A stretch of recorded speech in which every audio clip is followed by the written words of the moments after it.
Welcome to the world of the Great Wall of China. Tonight, we begin our journey into the immense undertaking of its creation, a story woven through centuries of human endeavor. So settle in, my friends. Perhaps adjust that pillow just so and let your shoulders relax. Allow yourself to sink into a comfortable position, feeling the gentle weight of the evening, or whatever hour finds you here. Where are you tuning in from, and what time is it? Is it evening or morning in your perfectly chaotic schedule? I hope wherever you are, it's a peaceful spot for listening. If you find yourself enjoying these explorations, consider subscribing so you don't miss a single step of our historical trek. Now, imagine a time long ago when the first stones were being laid. Not as one continuous marvel, but as separate earthworks and ramparts built by different kingdoms aiming to protect their own lands. This is where our chronicle begins. The lands between the great rivers, the Yellow and the Yangtze, were not always unified under a single banner. For centuries, before the dream of a singular China took hold, smaller kingdoms and states dotted the landscape. These entities, much like scattered seeds, held a common need for protection, a shared vulnerability against the swift riders who swept down from the northern steppes, or even against their own ambitious neighbors. These early fortifications, though not forming a single continuous barrier as later generations would envision, were the very first threads in the tapestry of what would become the Great Wall. Their purpose was immediate: to mark a territory, to create a physical deterrent against raids, and to provide a rudimentary advantage to defenders against swift mounted incursions. The construction of these earliest defenses relied heavily on the very earth itself, a technique known to history as hung to, or rammed earth. Imagine laborers, perhaps farmers during their less busy seasons, meticulously gathering soil, sifting out larger stones, and mixing in coarser gravel, and sometimes even bundles of dried straw. This composite material would then be placed in wooden frames, and the real labor would begin, the relentless pounding. Using heavy wooden mallets, hundreds of workers would rhythmically strike the earth layer by layer, compacting it into a dense, solid mass that could withstand the elements and offer a firm barrier. This method, though labor-intensive, utilized the most readily available resources, requiring little more than the land and sheer human effort. The materials chosen for these nascent walls reflected the immediate environment. Earth, of course, was paramount, readily quarried from nearby fields and riverbanks. Where the terrain offered it, local stone served as a more robust foundation or was used to reinforce particularly vulnerable sections of earthworks, providing a sturdier base against erosion or enemy assaults. In some cases, simple wooden stakes driven into the ground, perhaps interlaced with brushwood, were used to bind the earth or create an outer facing. These were not the grand stone edifices of later eras, but practical, robust structures born of necessity and the available resources, designed for a specific defensive purpose.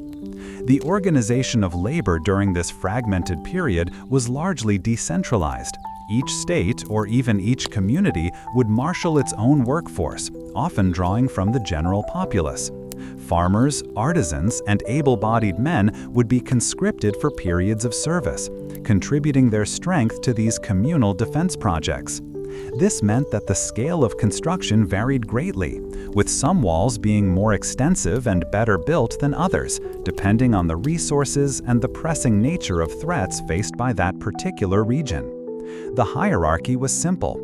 Local leaders or village elders would direct the work, with the primary goal being completion, not necessarily uniformity.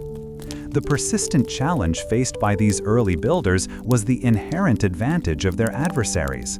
The nomadic peoples and rival states often possessed swift, mobile cavalry, capable of striking quickly and disappearing before a slow-moving defensive force could effectively respond. To counter this, the early walls, while not impermeable, served as crucial obstacles. They could disrupt a charging cavalry unit, forcing them to slow down, dismount, or find a specific defensible passage. This created a critical window for defenders to organize their resistance, a testament to how even simple earthworks could significantly alter the dynamics of a battle. Regional variations naturally emerged from these localized efforts. In mountainous areas, where transporting vast quantities of earth might be impractical, states might find it more efficient to utilize natural rock formations and build shorter, more heavily fortified stone sections along strategic passes or ridgelines. Conversely, in flatter plains, extensive rammed earth walls might stretch for miles, relying on the sheer scale of the barrier to deter attackers. These differences highlight an early understanding of adapting construction methods to the specific geological and logistical realities of each locale. These scattered fortifications, though disparate, planted the conceptual seeds for a unified defense. They demonstrated, in practical terms, the value of physical barriers in securing territory and protecting settled populations. The very act of building and maintaining these walls fostered a collective understanding, however localized, of the benefits of organized defense. The experience gained in constructing with earth and stone, in managing labor, and in planning strategic locations laid the essential groundwork for the grander ambitions of later unified empires. The precise extent and continuous nature of these early walls remain a subject of much scholarly discussion, with archaeological evidence continually refining our understanding. What is clear, however, is that this period was not one of a singular ground wall, but rather a collection of defensive measures, each serving its immediate purpose. The fragmented nature of these early constructions meant that a unified northern frontier was still a distant dream, but the efforts of these individual states were the essential prelude to that larger historical undertaking.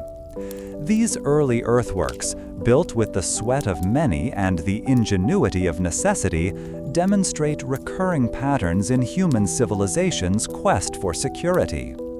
The fragmented earthworks of earlier times, though effective against localized raids, were but a prelude to a grander, more unified vision.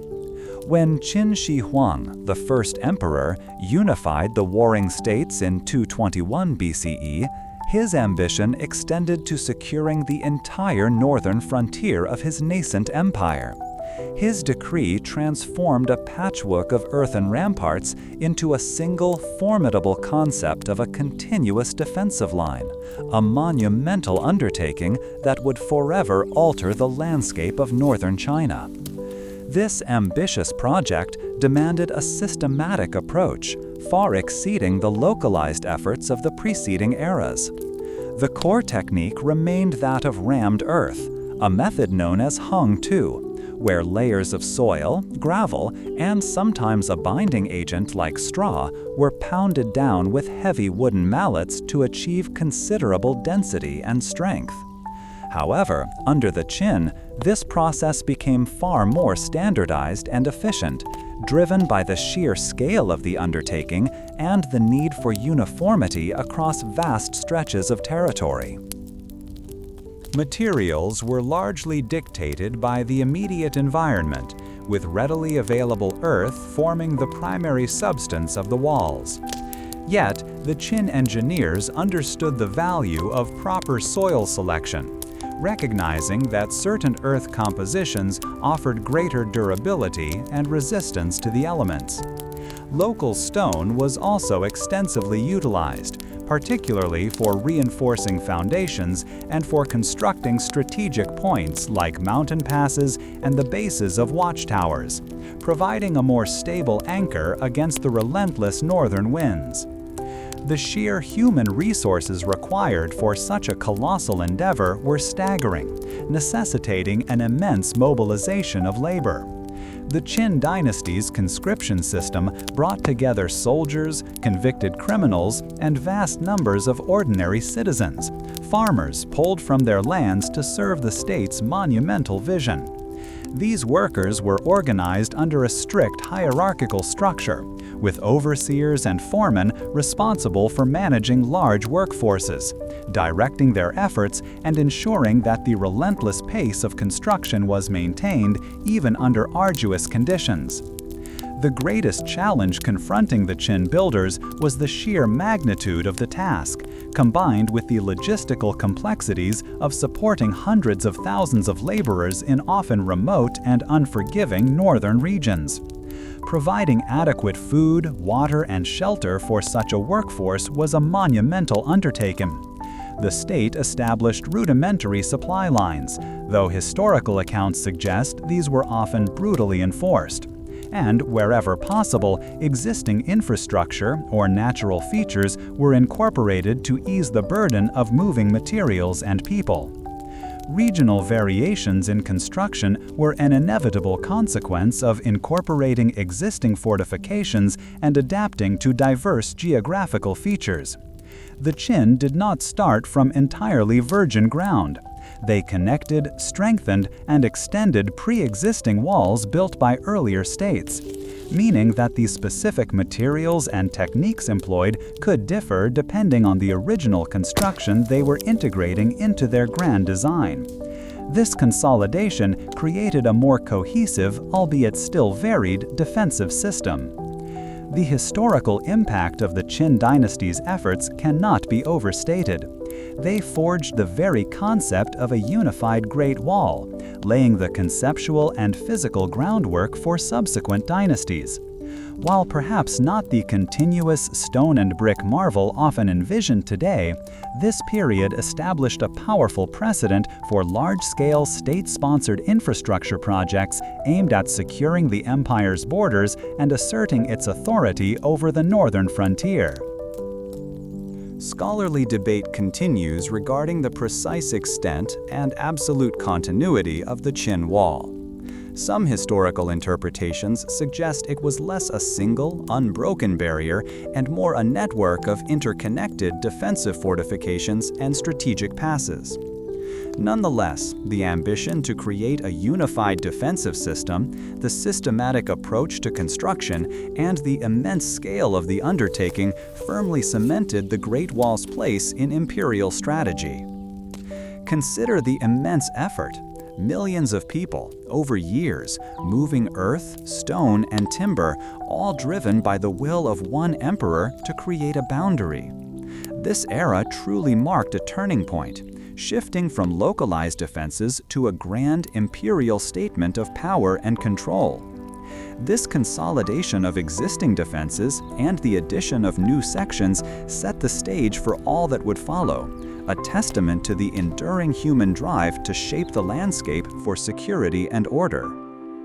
The challenges faced by the Qin builders extended beyond mere logistics. The relentless pounding of earth, a physically demanding task repeated day after day, month after month, took a heavy toll on the workers. Their hands grew calloused, their backs perpetually sore from the rhythm of work. While the goal was a strong, dense wall, the process involved immense physical strain on those tasked with its creation, an often overlooked aspect of this colossal undertaking. This systematic approach to construction, though effective for its time, created a massive demand for efficient resource management. The selection of suitable earth, the careful layering, and the sheer force required for compaction meant that the process itself was a complex operation. The success of the Qin Wall, in terms of its basic structural integrity, rested heavily on the rigorous application of these techniques across vast distances, a remarkable feat of organization. The sheer scale of manpower required also meant a significant impact on the populations from which these laborers were drawn. Communities were left depleted, and the demands placed upon those who remained to support the war effort and the empire's construction projects were immense. This extensive mobilization, while serving the empire's strategic aims, undoubtedly created profound social and economic shifts throughout the land. Moreover, the strategic placement of these newly consolidated walls was critical. They were not merely random lines across the landscape, but were often positioned to take advantage of natural terrain, such as mountain ridges and river valleys, to maximize their defensive effectiveness. This integration of the man-made with the natural landscape speaks to the strategic thinking that guided the Qin's ambitious building program. The constant threat from nomadic peoples to the north meant that the walls needed to be more than just a physical obstruction. They needed to be a deterrent and a platform from which to observe and respond. The construction of watchtowers and fortifications at strategic points along the wall was an integral part of this plan, providing elevated positions for sentries and reinforcing key defensive locations. These structures were envisioned as integral components of the overall defensive system. The materials and techniques used, while primarily earth-based, were refined for durability. The density achieved through repeated pounding, the careful selection of soil, and the occasional use of stone foundations were all aimed at creating structures that could withstand the harsh northern climate and the pressures of potential conflict. These basic engineering principles, applied on such a vast scale, represent a significant advancement in defensive construction. The unified vision of Qin Shi Huang, while grand, was also intensely demanding. It required an unprecedented level of coordination and control, channeling the resources and manpower of a newly unified empire towards a singular, monumental goal. This era demonstrated the state's capacity to mobilize its population for massive public works, a characteristic that would define many subsequent imperial endeavors in China's long history. The effectiveness of these consolidated earthworks lay not only in their physical presence, but also in their psychological impact. The creation of a tangible, immense barrier served as a clear demarcation of imperial territory and a visible symbol of the empire's determination to protect its northern borders. This symbolic aspect, intertwined with their practical defensive function, was a crucial element of their overall strategic value. The logistics of feeding and maintaining such a vast labor force cannot be overstated. Reports suggest that the state organized extensive efforts to supply provisions, although the conditions for the laborers were often dire.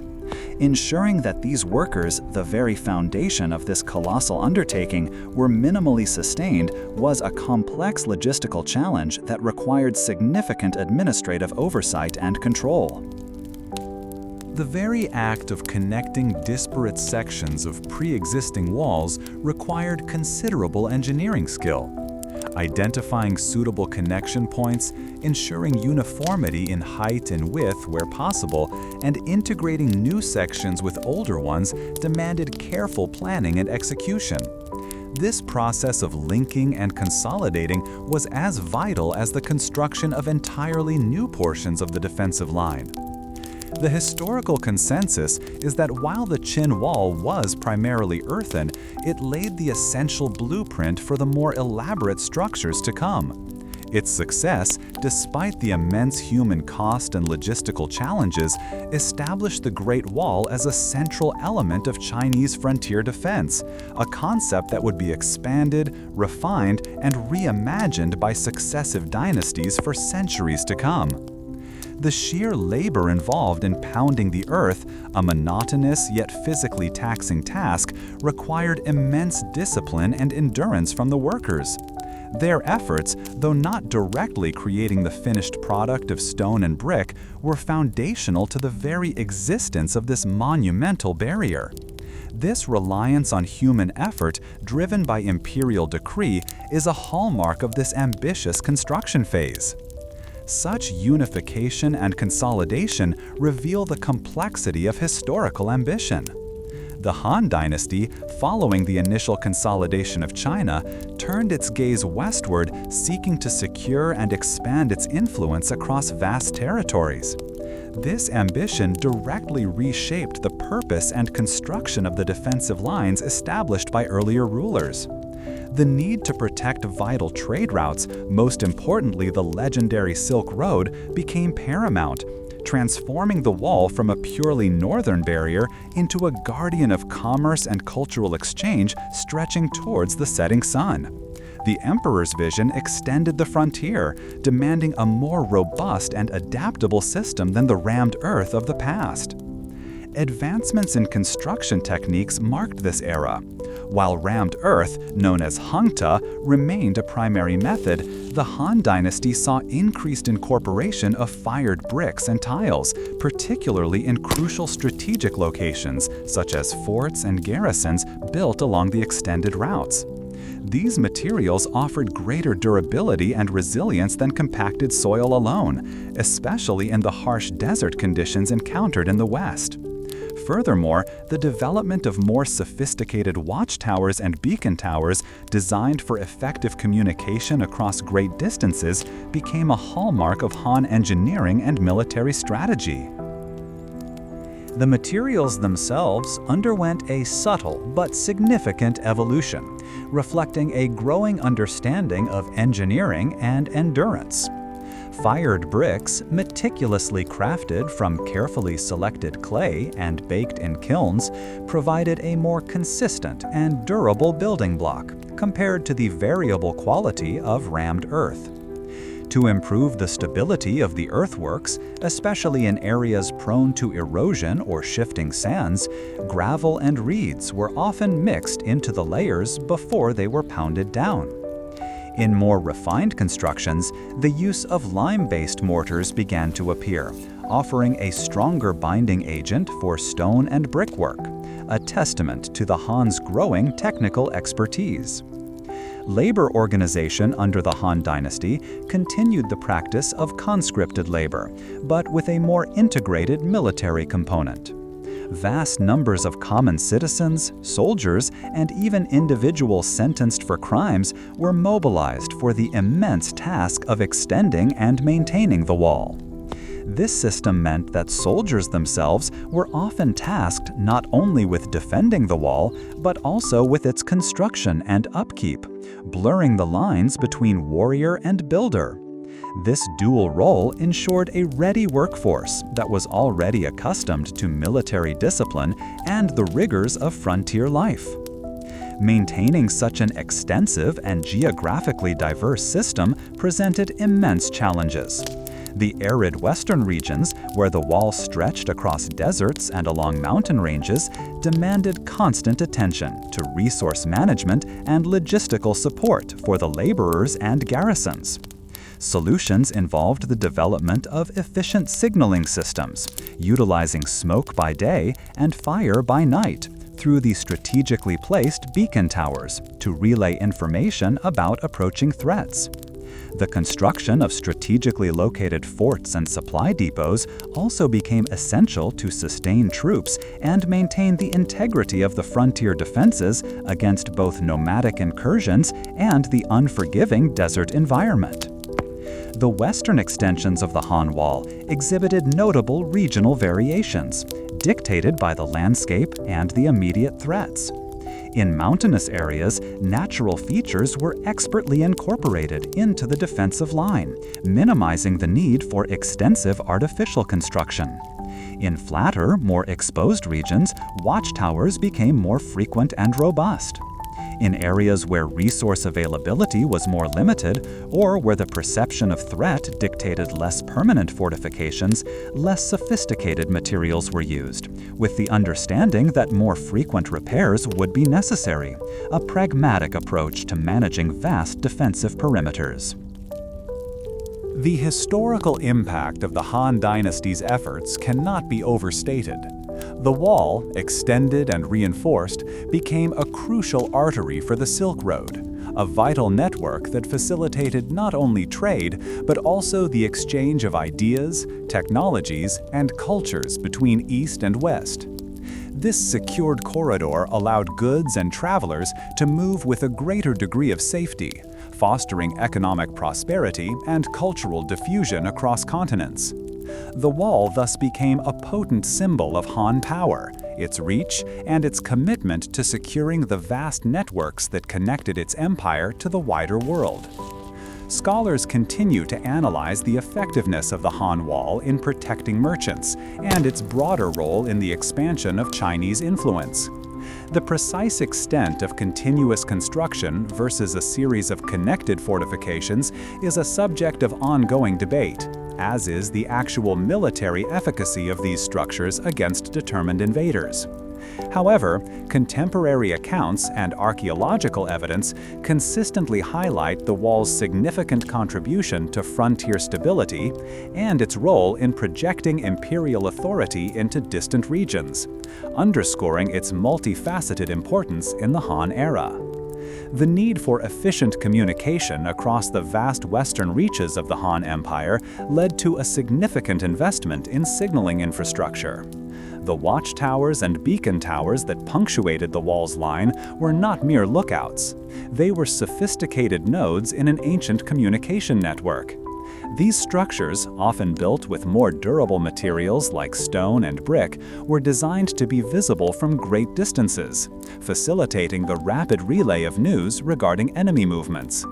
The consistent maintenance of these towers and the training of specialized personnel to operate them were vital components of the Han defense strategy. The logistics of establishing and maintaining these outposts presented a unique set of challenges for the Han administration. The sheer distances involved meant that supplying garrisons with food, water, and essential materials was a complex undertaking, requiring well-organized supply lines and careful resource management. The harsh desert environment, with its extreme temperatures and sandstorms, posed constant threats to both the structures and the people stationed there. The solutions developed, such as establishing depots of provisions at strategic intervals and cultivating oasis settlements where possible, were critical to ensuring the continuous operation of the wall and its communication systems. This dedication to securing the Western routes significantly influenced the cultural and economic interactions of the time. The wall acted not only as a physical barrier, but also as a conduit for controlled exchange, enabling the flow of goods like silk, spices, and precious metals, while also allowing for the transmission of religious ideas and artistic influences. The Han Dynasty's construction efforts, therefore, played a profound role in shaping the interconnectedness of ancient Eurasia, establishing a framework within which a vast and influential trade network could flourish for centuries to come, showcasing a strategic vision that extended far beyond simple territorial defense. The meticulous construction of the Han Dynasty's wall sections, particularly in the west, reveals a pragmatic approach to engineering. Where suitable stone was abundant, it was often employed for foundations and key structural elements, providing a solid base against the elements and potential siege attempts. In other areas, layers of reeds or straw were interwoven with compacted earth to increase tensile strength and prevent cracking. This careful selection and integration of materials demonstrate a deep understanding of the local environment and a commitment to building structures that could withstand the unique challenges posed by the desert and steppe frontiers. This examination of Han Dynasty fortifications illuminates broader forces that shaped societies. The periods between the great dynasties often saw a more fragmented approach to defense, a mosaic of fortifications rather than a single unbroken line.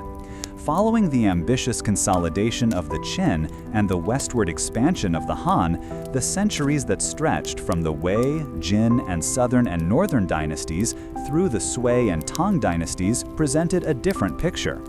While no single emperor commanded the unified vision of a Qin Shi Huang, smaller kingdoms and regional powers recognized the enduring value of physical barriers against the mobile horsemen and migrating groups from the northern steppes.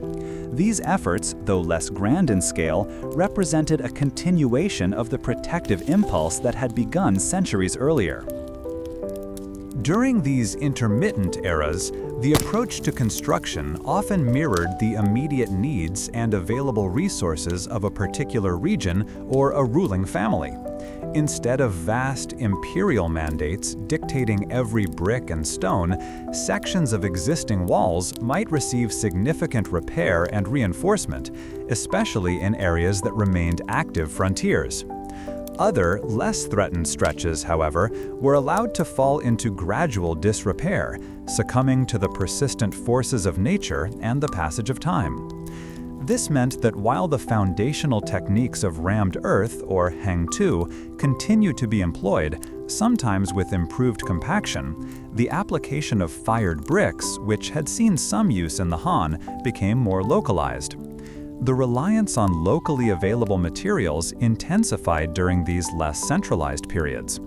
Where clay deposits were plentiful and suitable for firing, regional workshops might produce bricks, often in smaller quantities and with less standardization than later imperial projects. In other areas, particularly those with abundant stone, builders would quarry and shape local rock to reinforce existing earthworks or construct new defensive features.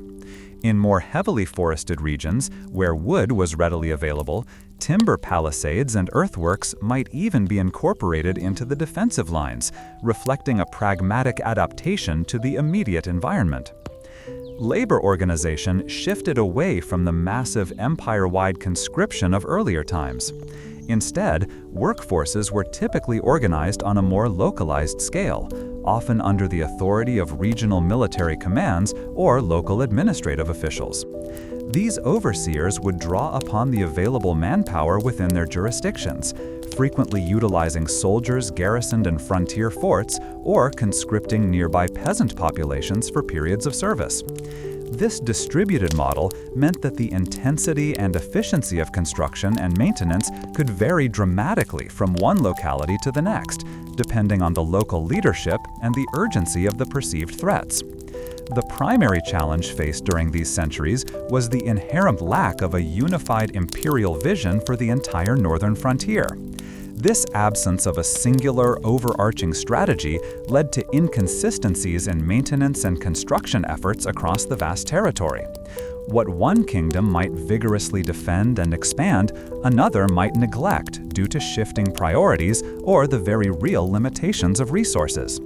Consequently, the solutions to these challenges were necessarily localized, focused on addressing immediate threats from specific groups rather than implementing a comprehensive, long-term defensive plan for the entire border.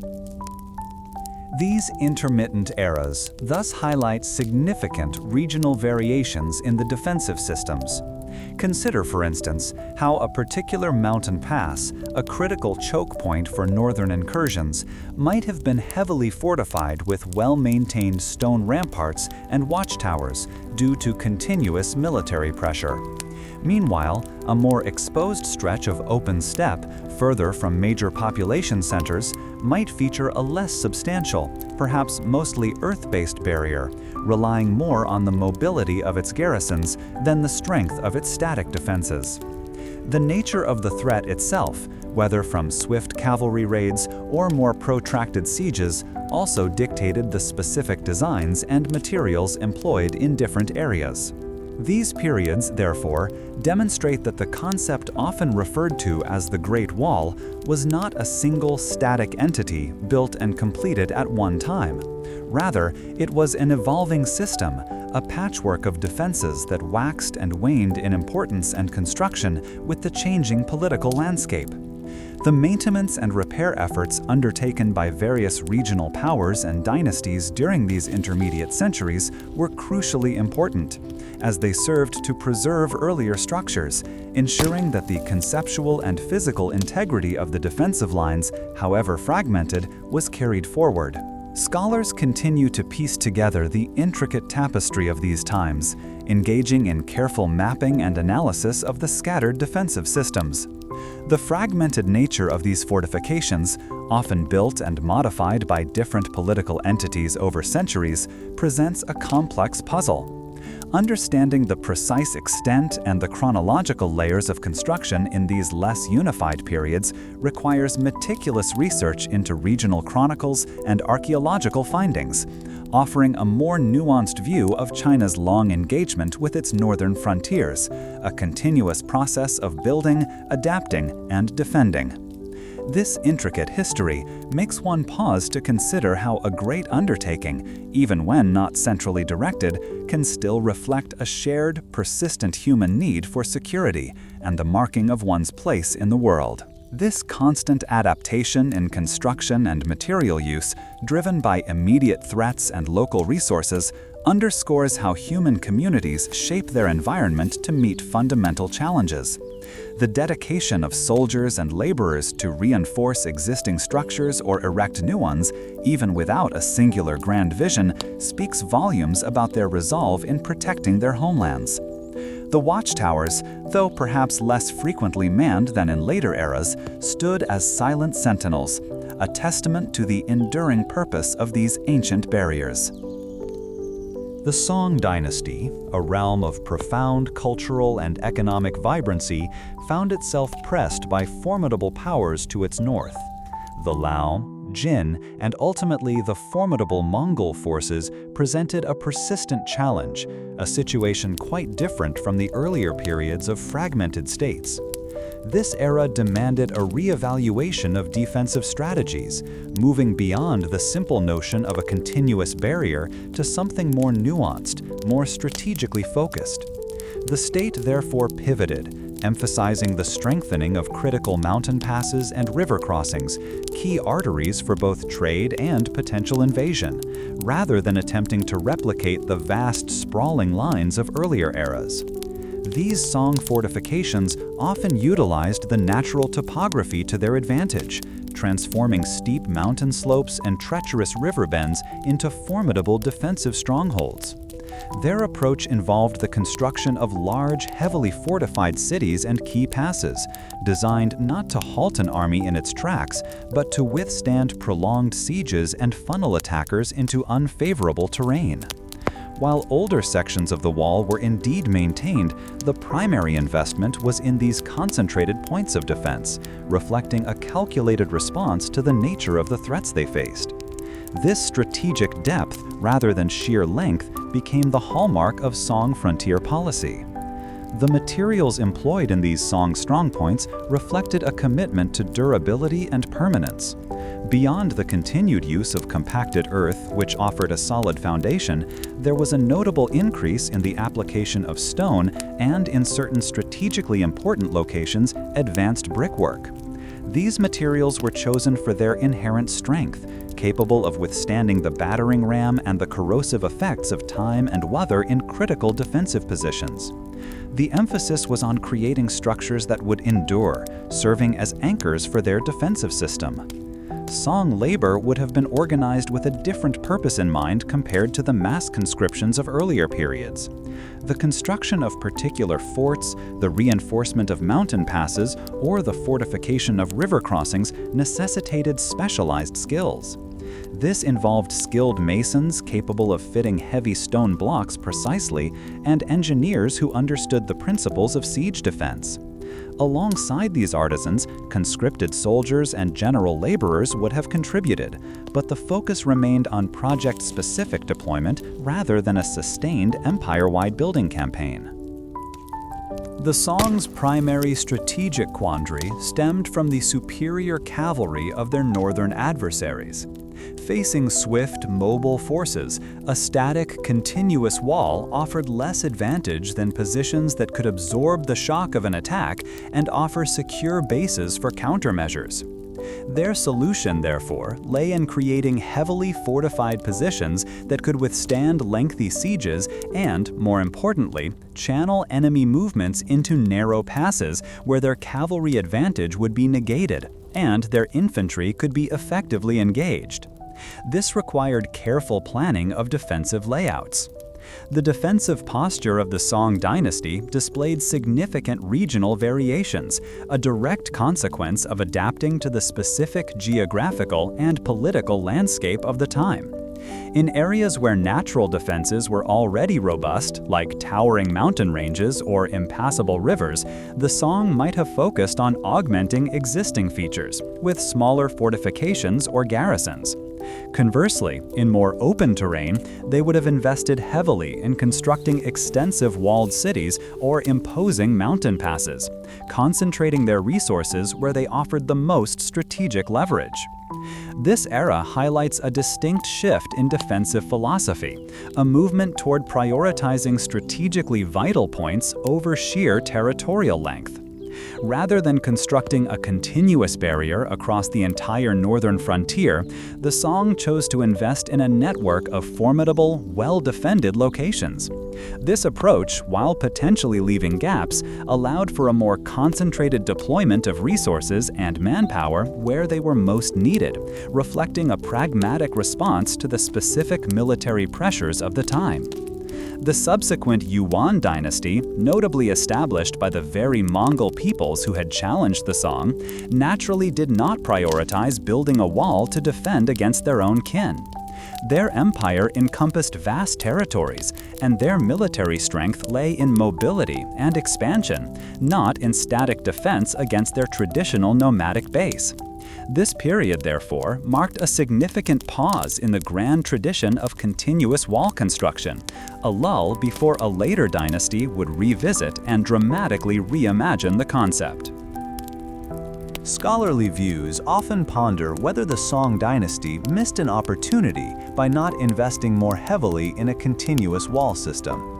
Some argue that a more extensive barrier might have deterred incursions more effectively, or at least provided a greater psychological barrier. Others contend that the Song strategy of fortified strongpoints was indeed more appropriate for the specific military threats they faced, maximizing their resources against the particular strengths of their northern neighbors, a debate that continues to engage historians today. The Song's fortifications, though perhaps less continuous than later iterations, demonstrate a sophisticated understanding of defensive engineering. The planning behind a well-placed fortress designed to command an entire valley or a strategically vital mountain pass with its carefully engineered bottlenecks shows a deep appreciation for terrain and military tactics. The sheer solidity of their stone and brickwork in these key locations meant they could withstand prolonged bombardments, a testament to the skill of their builders and engineers. The constant need for vigilance and adaptation shaped their approach. These conditions and the strategic choices made by the Song dynasty help illuminate the ongoing scholarly discussions regarding the most effective defensive measures against varied and evolving threats in border regions. The periods of fractured states and the foundational Qin unification offered glimpses of defensive barriers, but it was the Ming dynasty that truly reimagined the Great Wall into the formidable stone and brick edifice most people recognize today.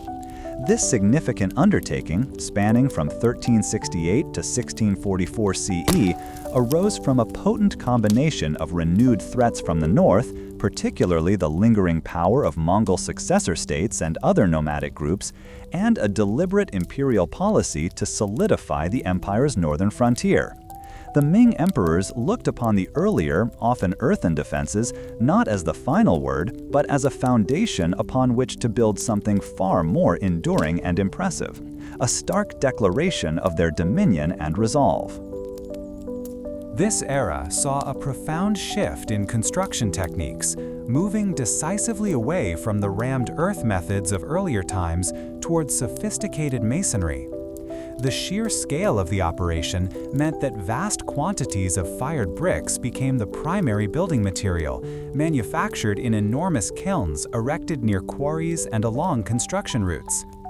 These bricks were meticulously shaped and fired, ensuring uniformity and strength, a testament to the era's developing industrial capacity.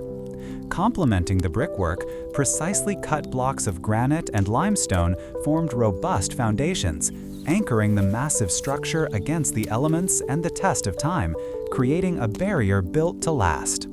The integration of these materials involved advanced engineering principles, with bricks laid in regular courses bound together by exceptionally strong lime-based mortar. In some key sections, particularly those exposed to water or heavy wear, a unique mortar incorporating glutinous rice flour was employed. Creating a binder so tenacious and water-resistant, it contributed significantly to the wall's remarkable longevity. Furthermore, the construction went beyond mere linear fortifications. Elaborate crenellations or battlements provided defensive firing platforms for soldiers, while parapets offered protection from enemy projectiles. The careful design of watchtowers and signal towers, often seamlessly incorporated into the wall's fabric, was crucial for observation and rapid communication. Organizing the immense workforce required for such an ambitious project was a monumental feat of logistical planning and hierarchical command. The Ming Dynasty professionalized many aspects of construction, establishing specialized labor corps that included skilled quarrymen who extracted and shaped the stone, brickmakers who managed the kilns, masons who expertly laid the bricks and stones, and carpenters who fashioned necessary scaffolding and support structures. While these skilled artisans were essential, the vast majority of laborers were conscripted peasants and, in some instances, criminals, all working under strict military command. This system ensured that the immense undertaking could be managed efficiently, if often harshly, across vast distances. The logistical challenges of supplying hundreds of thousands of workers in remote and often inhospitable northern territories were immense. The sheer cost of materials, tools, and sustenance placed a considerable strain on the imperial treasury, while the arduous nature of transporting heavy stones and bricks over difficult terrain required extensive networks of carts, pack animals, and human carriers. The harsh northern climate, with its biting winters and scorching summers, presented constant obstacles, demanding careful scheduling of work and provision of adequate shelter and supplies for the laborers. Yet through a combination of standardized production, efficient quarrying, and a well-defined administrative hierarchy, these challenges were addressed, allowing the monumental construction to proceed. While the Ming aimed for a degree of standardization in their construction, regional differences in terrain and the availability of local materials inevitably led to variations. In mountainous areas, stone naturally played a more dominant role in the wall's construction, integrated with brickwork where feasible. In regions with suitable clay deposits, brick production flourished, becoming the hallmark of the Ming fortifications. These variations are not signs of disorganization, but rather reflect intelligent adaptation to local conditions, demonstrating a pragmatic approach to building a defensive line that spanned thousands of miles across diverse landscapes. The historical impact of the Ming Great Wall cannot be overstated. It transformed the visual and strategic landscape of China's northern frontier for centuries. This massive structure served as a powerful symbol of imperial authority and a tangible barrier against incursions, shaping the interactions between Chinese civilization and the nomadic peoples of the steppe. It was more than just a defensive line. It was a declaration of permanence, a testament to the Ming dynasty's commitment to securing its borders and asserting its dominance over a vast territory. The sheer scale and sophistication of this construction set a new benchmark for imperial projects. Scholarly perspectives on the Ming Wall's effectiveness are varied, with some historians arguing that its formidable presence acted as a crucial deterrent, discouraging large-scale invasions and channeling enemy movements into more easily defensible passes. Others, however, point to the wall's eventual breaches and its inability to completely halt incursions, suggesting that its strategic value was sometimes overstated, or that it was ultimately overcome by superior military tactics and determined adversaries.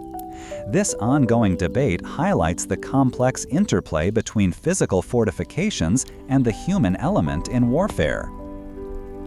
The sheer volume of brick production required for the Ming Wall represents an astonishing feat of early industrialization. The creation of countless kilns, often fired with wood or coal, consumed vast resources and employed thousands in the manufacturing process itself. These kilns were strategically located to minimize the distance materials traveled, with teams of brickmakers working tirelessly to meet the relentless demand. The quality control exercised over these bricks, ensuring consistent size and hardness, was paramount, as any weakness in the material could compromise the entire structure. The labor organization extended beyond the direct builders to encompass the complex supply chains that supported them. Imagine the organized effort required to provision thousands of workers with food, water, and basic necessities, often in regions with little local infrastructure. This involved coordinating the transport of grain, livestock, and other supplies, establishing temporary settlements and supply depots, and managing the distribution networks. Soldiers, in addition to their defensive duties, often played a significant role in overseeing these logistical operations, ensuring the continuous flow of resources to the construction sites. The constant threat from the north meant that the wall was not merely a construction project, but a living, occupied frontier. Garrisons of soldiers were stationed in the many fortresses and watchtowers built into the wall structure, maintaining vigilance and preparing for potential threats. These soldiers were an integral part of the wall's function, not just its builders, but its defenders. Their lives were dictated by the rhythms of the frontier, a constant cycle of watch duty, drills, and maintaining the readiness of the fortifications against any approaching danger from beyond the empire's established borders. Modern research continues to uncover new dimensions of these vast fortifications, revealing the intricate planning and immense human effort in their creation.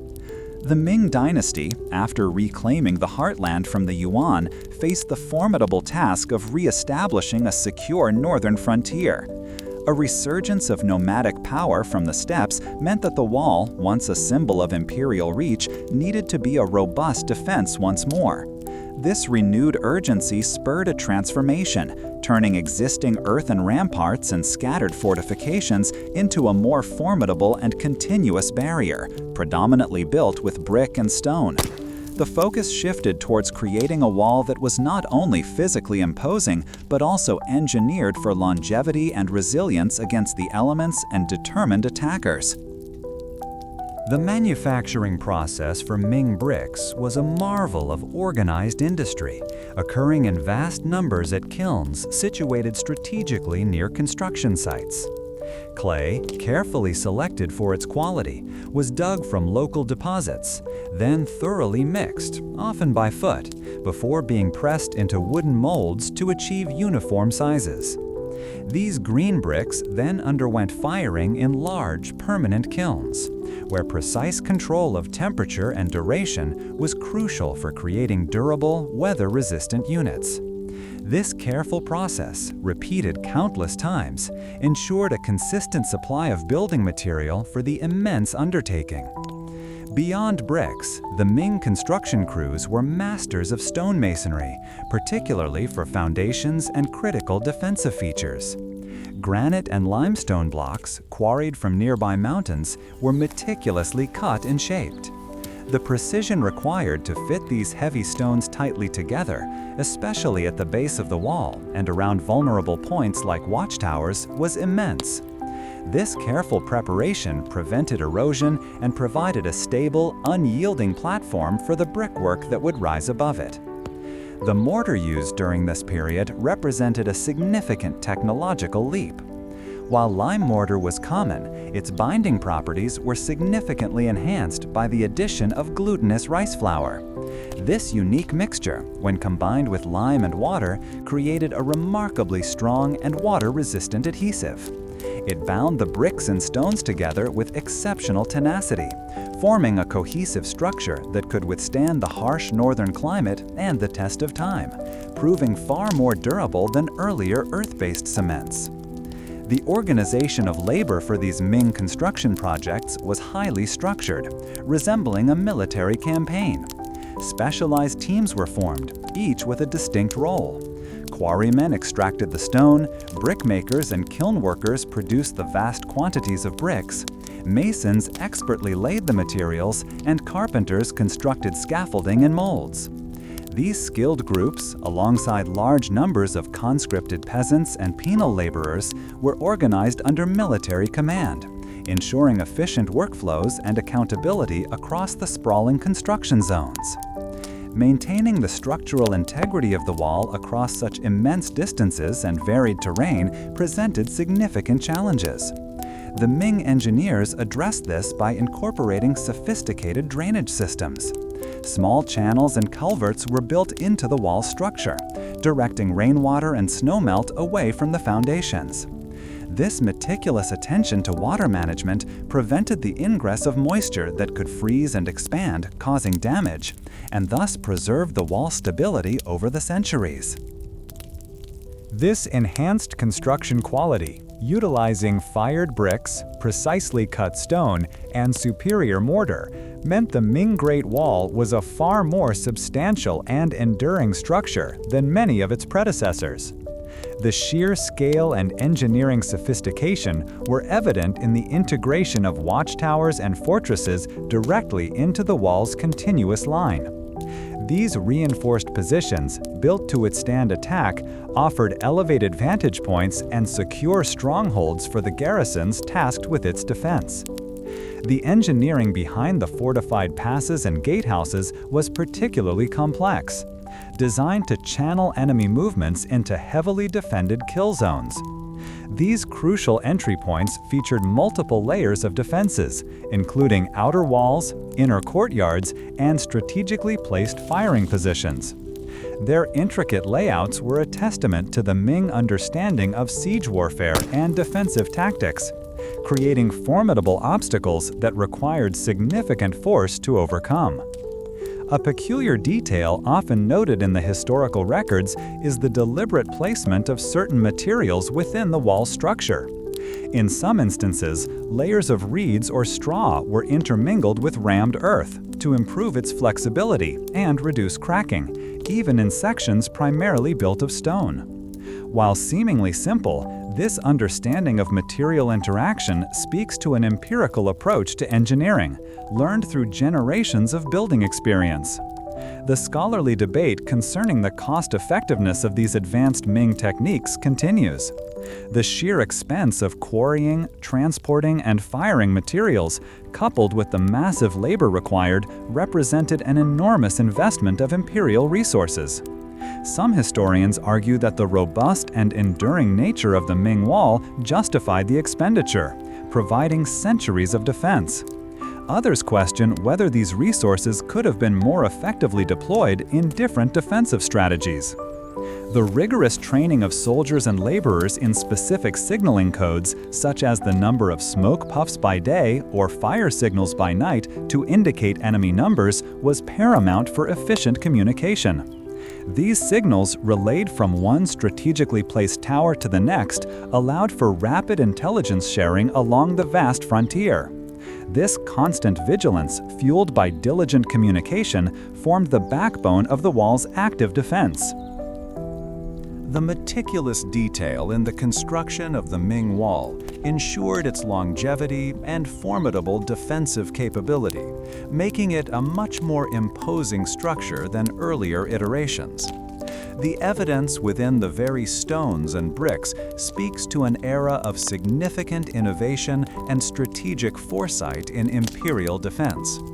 The layers of meaning embedded within its formidable structure are a subject of ongoing examination by scholars today. Along the vast northern frontiers during the Ming Dynasty, a vital system of communication took shape, woven into the very fabric of the Great Wall. This wasn't merely a stone barrier. It was a network designed to relay urgent news across immense distances, ensuring that warnings of approaching threats reached imperial forces with remarkable speed. The placement of strategically built watchtowers, standing like sentinels at regular intervals, became paramount.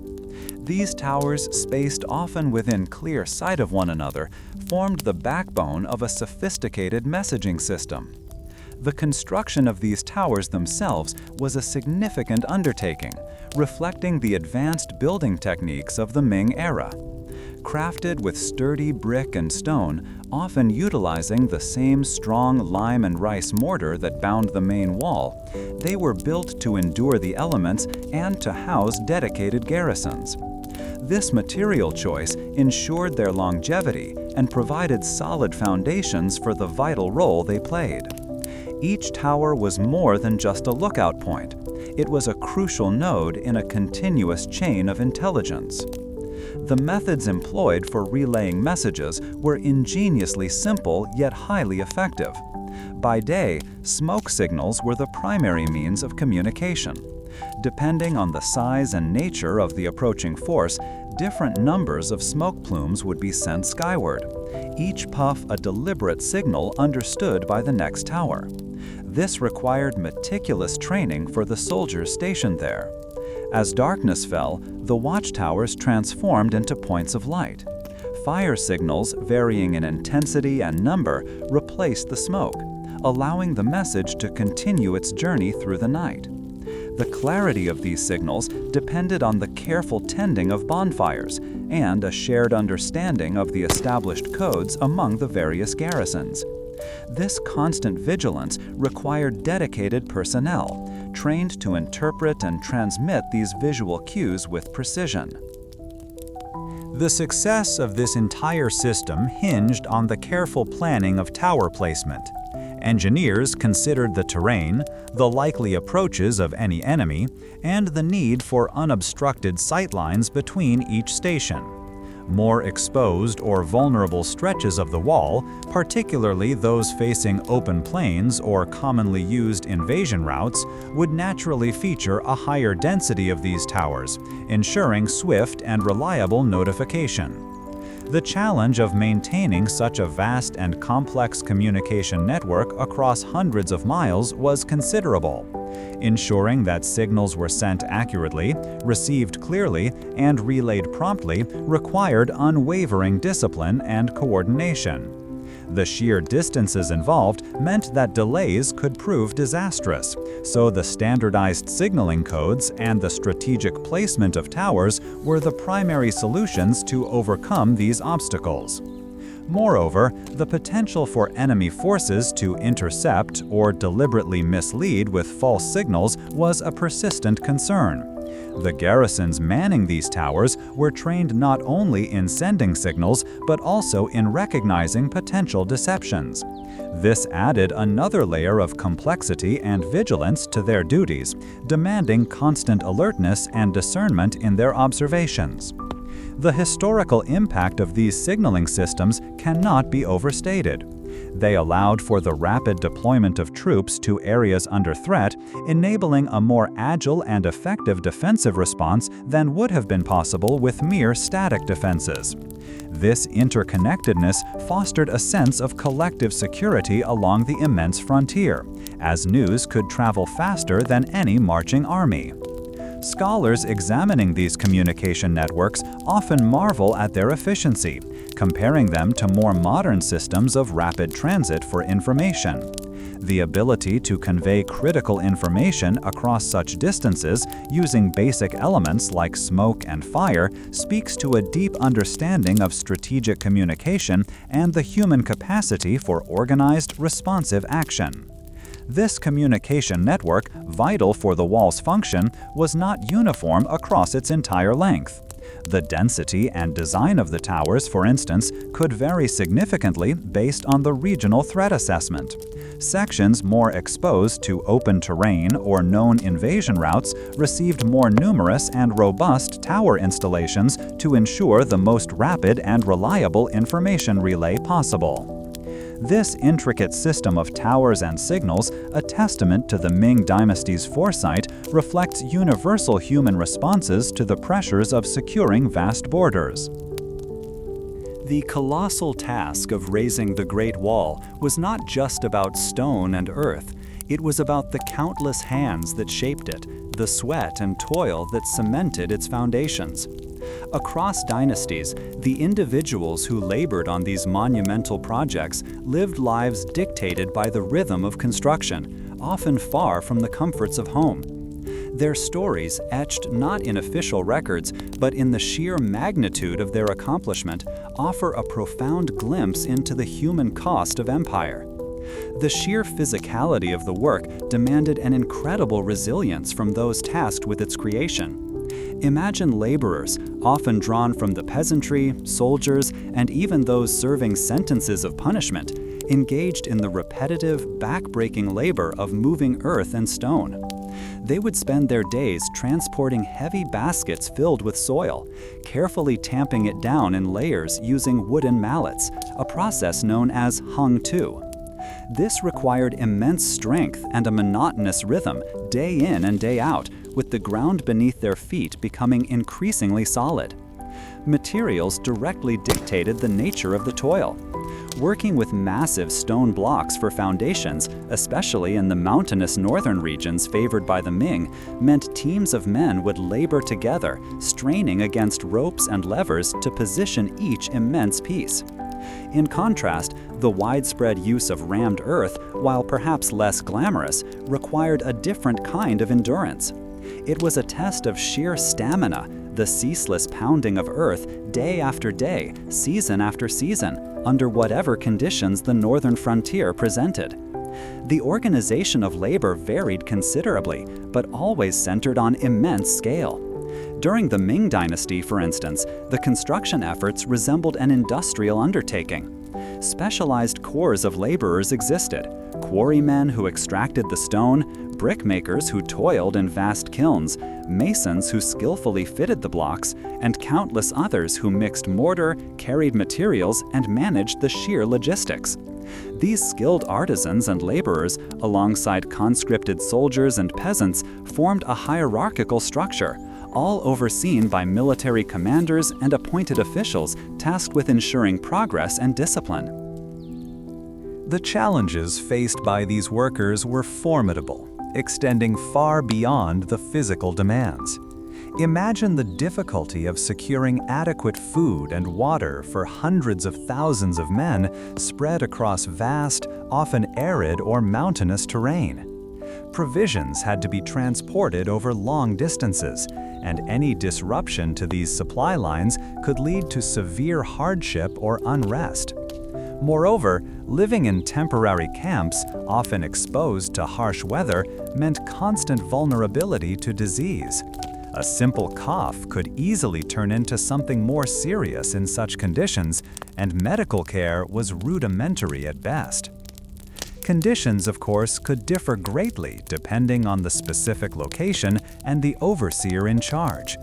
Some regions might have had better access to local food sources, while others relied almost entirely on long and precarious supply chains. A stern, disciplined commander might enforce strict adherence to work quotas with severe penalties, whereas a more lenient authority could lead to a slightly more manageable, though still demanding, work environment. Even the climate played a significant role. Building during the harsh northern winters or the brief, intensely hot summers presented distinct obstacles. One might wonder about the sheer scale of this workforce. Records suggest that at various times, hundreds of thousands, if not millions, of people were involved in the construction and maintenance of the wall. This colossal mobilization of human effort was a hallmark of imperial Chinese projects, reflecting a deep societal structure where the state could command vast amounts of labor for its grand designs. It meant that countless families were separated, with men away for years at a time, contributing to the vast edifice that defined their nation's frontier. The integration of signaling systems, as discussed previously, also meant that dedicated personnel were essential. Soldiers stationed in the numerous watchtowers were not merely passive observers, but active participants in the wall's defense and communication network. Their lives were a constant vigil, enduring the same environmental hardships as the builders, but with the added responsibility of readiness and the precise execution of signaling duties. The crackle of a signal at night or the plume of smoke by day was their message, a vital link in a chain of communication spanning immense distances. Consider the dietary staples that sustain these workers. While specifics varied by region and availability, a common diet often consisted of grains like millet and wheat, supplemented with dried or salted meats and vegetables. The sheer volume of food required for these vast workforces was immense, necessitating efficient agricultural production and distribution systems. Imagine the challenge of transporting sacks of grain or dried provisions across the often treacherous northern landscape, a task in itself that added to the overall complexity of the undertaking. Now, a bit of historical levity might be found in the fact that some laborers, during particularly arduous stretches, might have shared stories or even simple songs to pass the time. While official histories focus on the grand strategy and engineering feats, the human reality likely included moments of camaraderie forged in shared hardship. It is documented that some workers would mark stones with their names or simple carvings, a way to leave a personal trace on this immense, impersonal project, a quiet assertion of individuality amidst the collective effort. Scholarly debate continues regarding the precise mortality rates among the laborers.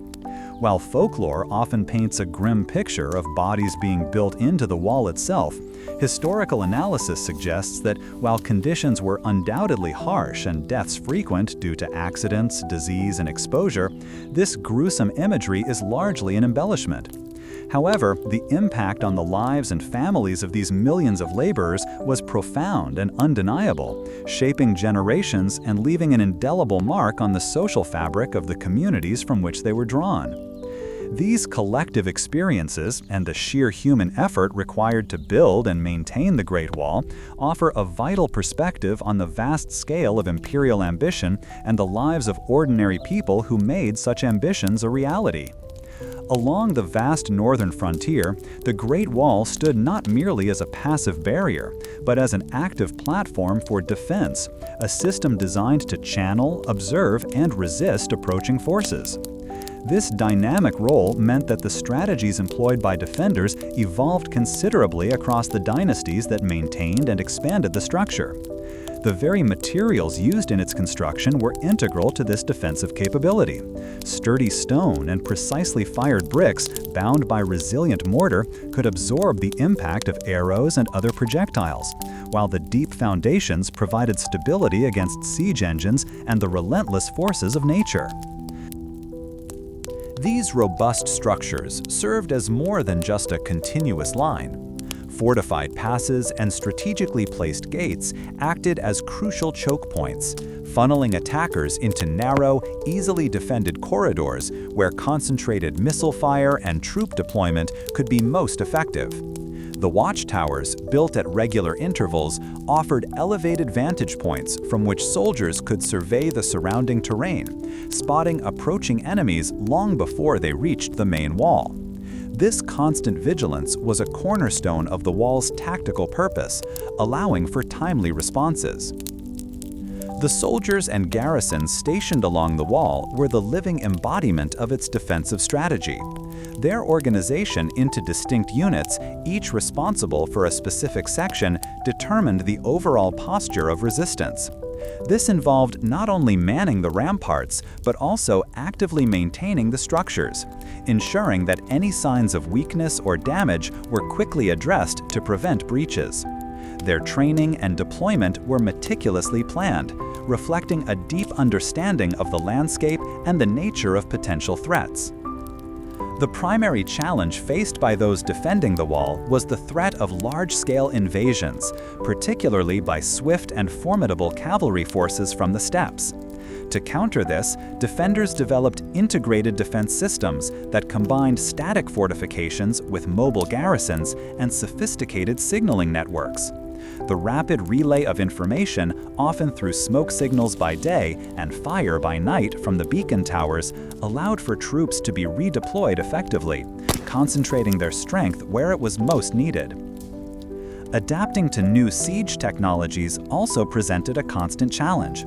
As weaponry evolved, so too did the need to reinforce vulnerable sections. enhance the thickness of ramparts, and strengthen the design of towers to withstand more potent attacks. The sheer scale of the wall, stretching for thousands of miles, meant that maintaining a fully manned defense along its entire length was a perennial issue. This often led to a focus on reinforcing key passes and strategically important sections, leaving other areas less heavily defended. Defensive strategies and the emphasis on certain types of fortifications varied considerably depending on the specific threats faced in different regions. For instance, areas prone to large cavalry movements might feature wider ramparts and more open emplacements for archers, while mountainous terrain could be integrated with natural defenses, with the wall often following steep ridges. This regional adaptation ensured that the wall's defensive capabilities were tailored to the local environment and the particular characteristics of the potential aggressors. The effectiveness of the Great Wall was not absolute. It was a complex military asset that contributed significantly to China's defense for centuries. While it could be bypassed or overcome at certain points, its presence undoubtedly influenced the ebb and flow of northern invasions, acting as a significant deterrent and a formidable obstacle.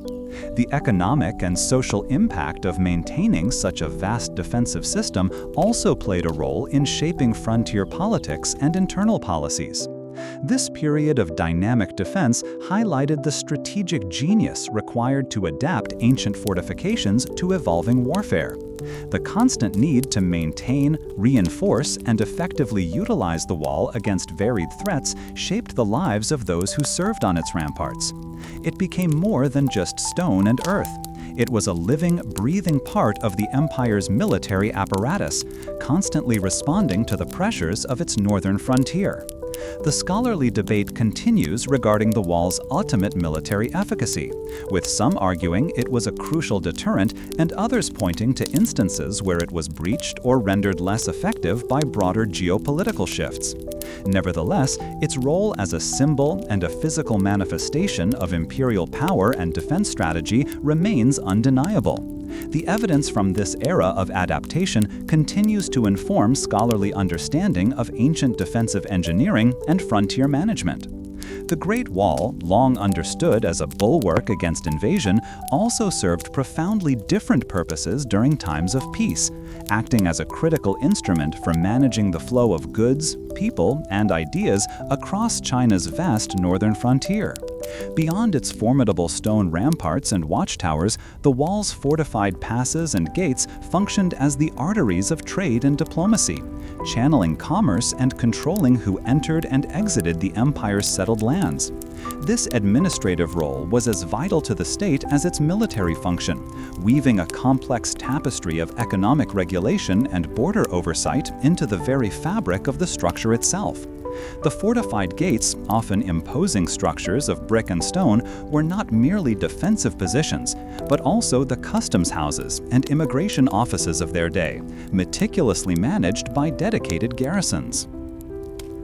During periods when direct military confrontation waned, the wall's strategic importance shifted, transforming it into a sophisticated system for managing cross-border interactions and reinforcing the demarcation between the agricultural heartland and the nomadic steppes. The technical processes involved in these checkpoints required careful organization, with designated officials overseeing the inspection of caravans, the collection of tariffs, and the verification of permits for those seeking passage. These gates were the physical manifestation of imperial authority, ensuring that trade flowed through regulated channels, thereby bolstering the state's coffers and maintaining order along the extensively defined border. It is this administrative infrastructure, often overlooked in favor of its martial aspects, that truly highlights the wall's multifaceted contribution to governance. The materials themselves, the same robust bricks and precisely cut stones that formed the defensive battlements, lent an undeniable weight of authority to these control points. The sheer scale and solidity of the construction conveyed an implicit message of permanence and unwavering imperial resolve, reinforcing the boundary it represented. This material strength was essential for the logistical demands of managing trade, ensuring that the structures could withstand the constant passage of people and goods and provide secure locations for the collection of taxes and the inspection of goods. The integration of these durable materials into administrative functions underscored the state's commitment to a structured and controlled frontier. The labor organization for these functions was primarily undertaken by the garrisons stationed at the various passes and gates. These soldiers were not only responsible for defense, but also for the intricate administrative tasks required to manage the flow of traffic. They meticulously recorded entries and exits, oversaw the weighing of goods for taxation, and ensured that only authorized individuals and caravans were granted passage. This dual role of soldier and administrator demanded a different set of skills and a different mindset, transforming frontier outposts into bustling centers of regulated activity and requiring a level of bureaucratic efficiency from the military personnel stationed there. The overarching challenge faced by the state in these periods was the effective management of movement and trade across such an immense and often sparsely populated frontier, a task for which the wall provided a crucial physical framework. Smuggling and unauthorized passage were constant concerns, requiring vigilance from the stationed garrisons and adaptive strategies to counter illicit activities. These challenges necessitated a continuous refinement of inspection procedures and a keen understanding of the various groups seeking to cross, necessitating careful attention to the details of who was entering and leaving China. The wall, in essence, became a giant sieve designed to capture the valuable and permit the regulated. Regional variations in the intensity of trade and control efforts were also significant, with major fortified passes acting as focal points for considerable economic activity. Passes like Jiayugan in the west, for instance, were vital junctions for the Silk Road, witnessing far greater traffic and requiring more elaborate administrative arrangements than more remote or less strategically important sections. Here, the scale of operations meant that specialized personnel, perhaps even civilian administrators alongside military guards, might have been employed to manage the complex customs procedures and the logistics of hosting numerous travelers and merchants. These hubs of activity stood in stark contrast to the more desolate stretches of the wall. The historical impact of these functions was profound, as the wall transitioned from its primary role as a purely military structure to a potent symbol of Chinese civilization and its established boundaries. It represented a tangible division between the settled agricultural heartland, with its structured governance and economy, and the nomadic world of the steppes, often perceived as less organized. This delineation wasn't merely physical, but also cultural and economic, signifying the reach of imperial law and order and the state's ability to exert control over its borders and the commercial activities that crossed them. The wall became a declaration of sovereignty and a facilitator of controlled interaction. Scholarly analysis of the wall often focuses on its military triumphs or failures, but a deeper examination reveals its equally significant role in the semiotics of governance. This perspective examines how the wall transformed from a purely military structure into a potent cultural icon, representing not just defense, but also national identity and historical continuity.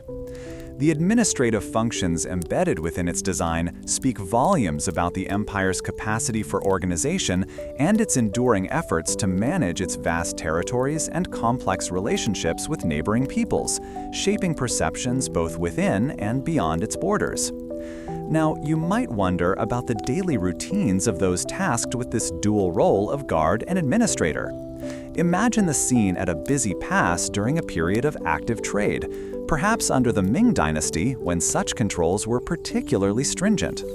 The air would carry the sounds of creaking cartwheels, the murmur of different languages as merchants negotiated their passage, and the sharp, clear calls of the soldiers enforcing regulations. Workers stationed at these passes would meticulously check documents, their fingers brushing against the coarse weave of the merchants' cloaks as they passed and the smooth, worn surfaces of official seals. The process of collecting customs duties often involved the careful weighing of goods, such as bolts of silk, bales of tea, or even precious metals, each transaction meticulously recorded in ledgers by the garrison scribes. This was not a simple matter of levying a fee. It required a detailed understanding of different commodities, their value, and the prevailing trade agreements. The soldiers' work involved a tangible exchange, handling tangible wealth that then flowed back to the imperial treasury, a direct and vital contribution to the state's ability to fund its vast administrative and defensive networks. The very act of passage became a transaction with the empire itself. The challenge of managing such diverse flows was considerable, and the wall provided the necessary infrastructure to channel and monitor them. The fortified gates, built with sturdy stone foundations and impressive brickwork, offered secure locations for these administrative activities, protecting both the officials and the state's revenue from potential threats, whether from opportunistic bandits or disgruntled merchants. These robust structures were designed to withstand the elements and the passage of time, much like the military aspects of the wall, ensuring their function for centuries. Their construction reflected a commitment to enduring control. One particularly intriguing aspect of this frontier management involved the regulation of information as well as goods. While the watchtowers relayed military intelligence, the gates served as crucial points for the dissemination and control of official decrees, imperial messages, and news from the capital. Soldiers stationed at these key locations were often the first recipients of vital directives, and the conduits through which such information traveled to more remote areas, making their administrative duties critical for maintaining imperial coherence across the vast expanse of the empire.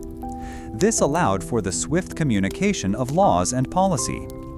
It is recorded that some passes even maintained specialized personnel for assessing the quality and authenticity of goods, particularly valuable items like silk or spices, ensuring that merchants paid duties on fair market value.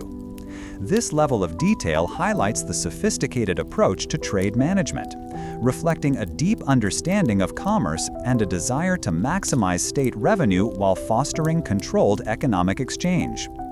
Such practices demonstrate a keen awareness of the economic potential of a well-managed frontier. Furthermore, the presence of these active checkpoints contributed to a sense of established order and territorial integrity, subtly shaping perceptions of the empire's boundaries for those who traverse them. The very act of passing through a meticulously guarded and regulated gate was an affirmation of imperial authority, a clear indication that one had entered a realm governed by distinct laws and customs. This made the wall more than just a physical barrier. It was a psychological and administrative boundary that reinforced the concept of a unified China. The scholarly debate often centers on the wall's actual military efficacy in preventing large-scale invasions, with some arguing it was a crucial deterrent and others pointing to its eventual breaches as proof of its limitations. However, this often overlooks the consistent and undeniable success of its administrative functions, which facilitated trade, controlled population movements, and projected imperial power for centuries. The controlled flow of goods and people through its gates was a constant and significant aspect of its utility, shaping the economic and social landscape of the frontier. The human element in these administrative roles cannot be overstated. Soldiers, often drawn from agricultural backgrounds, found themselves mastering new skills: bookkeeping, negotiation, and the identification of contraband.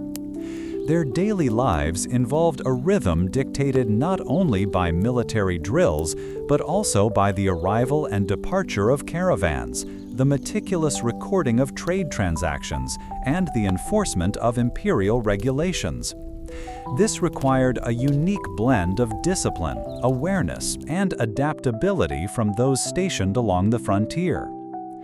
The impact of these functions was far-reaching, as the wall facilitated the movement of essential goods, like grain and salt, into border regions, and allowed for the export of valuable commodities that fueled the empire's economy.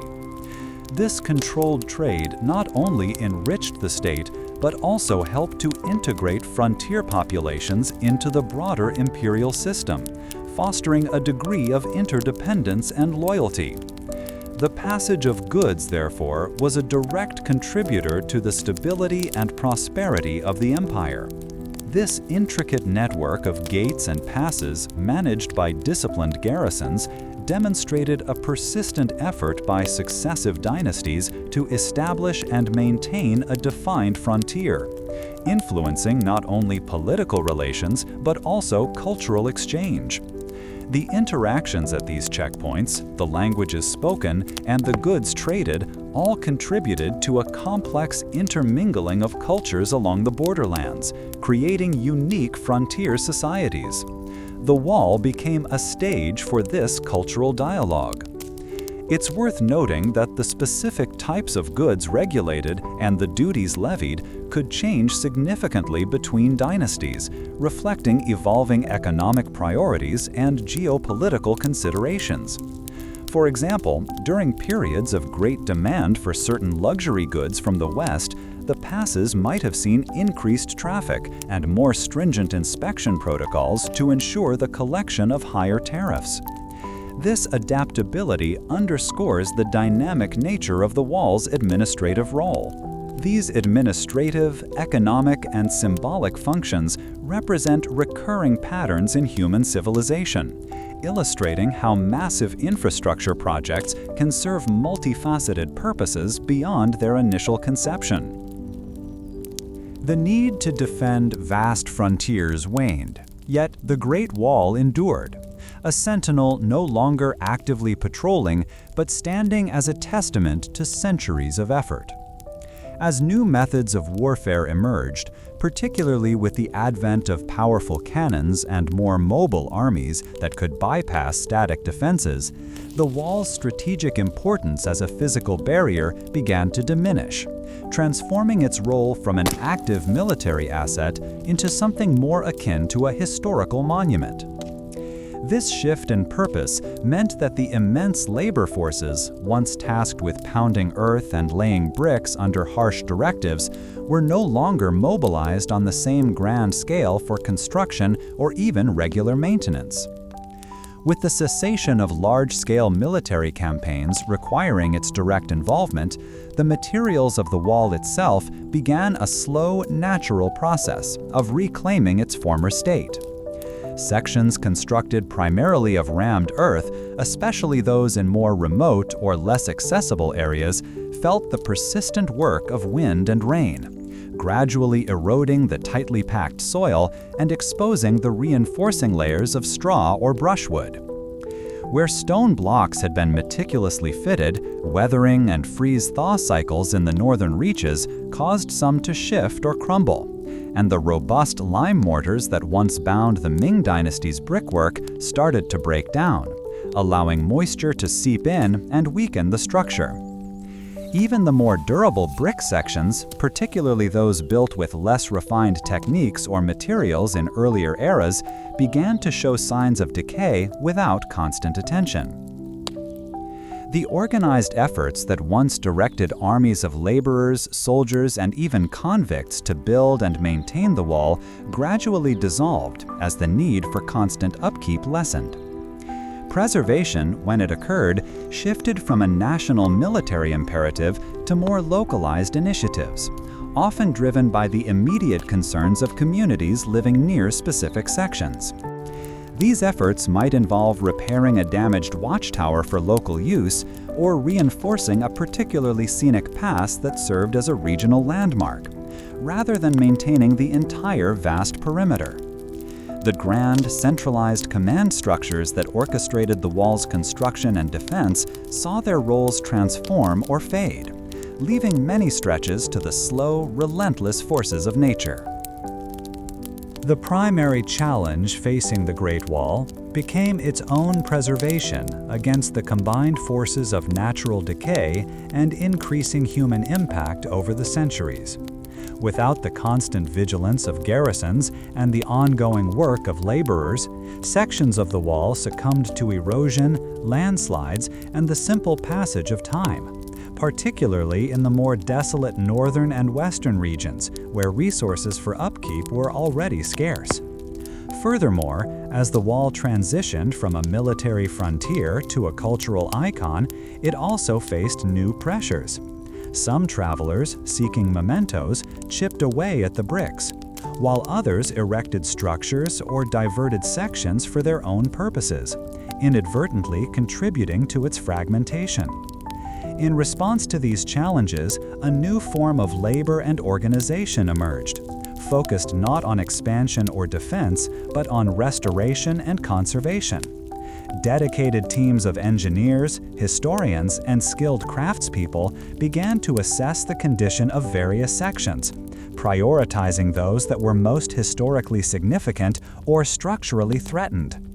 These efforts involved careful documentation, sourcing appropriate materials to match original constructions, whether it be specific types of local stone or specially fired bricks, and employing techniques that respected the wall's ancient methods while ensuring its long-term stability. This labor was often highly specialized, involving masonry restoration, structural reinforcement, and the careful cleaning of accumulated debris. The outcome of these preservation efforts showed significant regional variations, reflecting the differing states of decay and the availability of resources for repair. Sections of the wall near major cities or popular tourist destinations, such as those around Beijing, received considerable attention and funding for meticulous restoration, making them the iconic, well-preserved images many people associate with the Great Wall today. In stark contrast, remote stretches, particularly in the vast deserts or rugged mountains of the Northwest, often remained largely unrestored, showcasing the raw effects of natural erosion and serving as stark reminders of the wall's immense scale and the difficulty of its continuous maintenance. The historical impact of this transition is profound. The Great Wall transformed from a potent symbol of imperial power and military defense into a global heritage site, a UNESCO World Heritage designation that underscored its immense cultural and historical value. Its new purpose drew visitors from across the globe, eager to witness the legacy of past dynasties, thus creating a significant tourism industry that, in turn, helped fund further preservation work. This shift demonstrated a remarkable evolution in its societal role, moving from a physical barrier shaping the geopolitical landscape to a monument connecting people to China's deep history and its enduring architectural achievements. Scholars now dedicate considerable effort to understanding the complex challenges of preserving such an immense and intricate historical site, grappling with questions of authenticity versus necessary intervention. Their work involves not only documenting the wall's physical state, but also studying the best methods for its conservation, often debating the extent to which modern materials and techniques should be used to ensure its longevity without compromising its historical integrity. This ongoing scholarly pursuit seeks to balance the need for public access and appreciation with the crucial task of safeguarding this irreplaceable piece of human history for future generations, recognizing that its story continues to unfold through these acts of careful stewardship. One might ponder how a structure so vast and so thoroughly imbued with the purpose of defense could eventually find its primary value in being preserved for contemplation. This process of change from active military line to a protected monument reflects a broader sweep of history, where the necessities of one age can become the lessons of another. Such adaptations reveal the complexity of historical change. As we conclude our journey through the monumental undertaking that is the Great Wall of China, from its earliest chronicled phases of construction to its enduring symbolic role, let the strength and resilience of this ancient fortification system bring you a deep sense of peace. Imagine the careful planning, the dedication of countless hands shaping stone and earth across vast landscapes, not just as a barrier, but as a testament to human perseverance. Even as we recall the echoes of defense battles fought along its ramparts, remember the ultimate goal, security, and the quiet hope for a tranquil future. Tonight, as you settle into your own repose, let the enduring presence of this historical marvel offer you a sense of grounded calm. May your dreams be as peaceful and as vast as the horizons the Great Wall has witnessed. Rest now, and may sleep embrace you like a gentle, protective embrace.